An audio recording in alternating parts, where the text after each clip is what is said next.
Chapter 11 of The Science of Being Great by Wallace D. Wattles. This recording is in the public domain. Realization. If you were to stop with the close of the last chapter, however, you would never become great. You would be indeed a mere dreamer of dreams, a castle builder. Too many do stop there. They do not understand the necessity for present action in realizing the vision and bringing the thought form into manifestation. Two things are necessary: firstly, the making of the thought form, and secondly, the actual appropriation to yourself of all that goes into and around the thought form. We have discussed the first, now we will proceed to give directions for the second.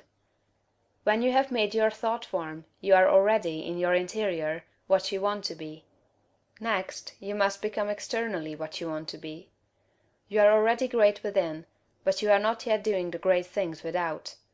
You cannot begin, on the instant, to do the great things. You cannot be before the world the great actor or lawyer or musician or personality you know yourself to be. No one will entrust great things to you as yet, for you have not made yourself known. But you can always begin to do small things in a great way. Here lies the whole secret. You can begin to be great today in your own home, in your store or office, on the street, everywhere. You can begin to make yourself known as great, and you can do this by doing everything you do in a great way. You must put the whole power of your great soul into every act, however small or commonplace, and so reveal to your family, your friends and neighbors what you really are. Do not brag or boast of yourself. Do not go about telling people what a great personage you are. Simply live in a great way. No one will believe you if you tell him you are a great man, but no one can doubt your greatness if you show it in your actions. In your domestic circle be so just, so generous, so courteous and kindly, that your family, your wife, husband, children, brothers and sisters shall know that you are a great and noble soul. In all your relations with men be great, just, generous, courteous and kindly. The great are never otherwise. This is your attitude. Next, and most important, you must have absolute faith in your own perceptions of truth. Never act in haste or hurry. Be deliberate in everything.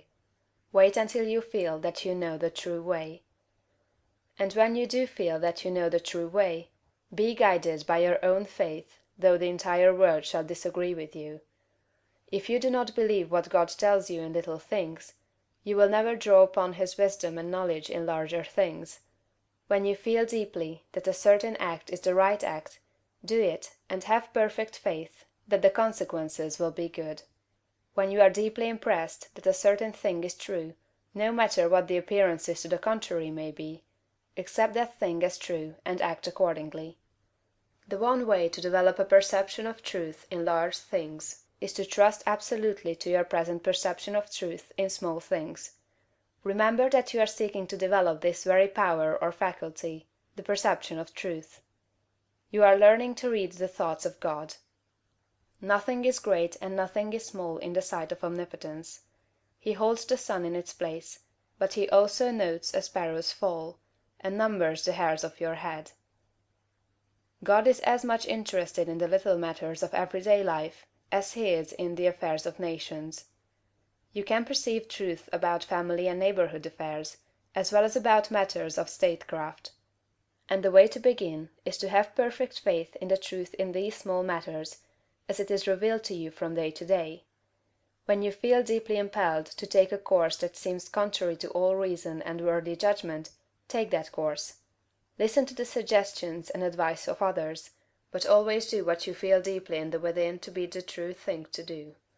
Rely with absolute faith, at all times, on your own perception of truth, but be sure that you listen to God, that you do not act in haste, fear, or anxiety. Rely upon your perception of truth in all the facts and circumstances of life. If you feel deeply that a certain man will be in a certain place on a certain day, go there with perfect faith to meet him. He will be there, no matter how unlikely it may seem. If you feel sure that certain people are making certain combinations, or doing certain things, act in the faith that they are doing those things. If you feel sure of the truth of any circumstance or happening, near or distant, past, present, or to come, trust in your perception. You may make occasional mistakes at first, because of your imperfect understanding of the within, but you will soon be guided almost invariably right. Soon your family and friends will begin to defer more and more to your judgment, and to be guided by you. Soon your neighbors and townsmen will be coming to you for counsel and advice. Soon you will be recognized as one who is great in small things, and you will be called upon more and more to take charge of larger things. All that is necessary is to be guided absolutely, in all things, by your inner light, your perception of truth. Obey your soul, have perfect faith in yourself. Never think of yourself with doubt or distrust, or as one who makes mistakes.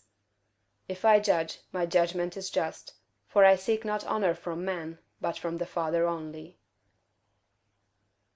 End of chapter 11.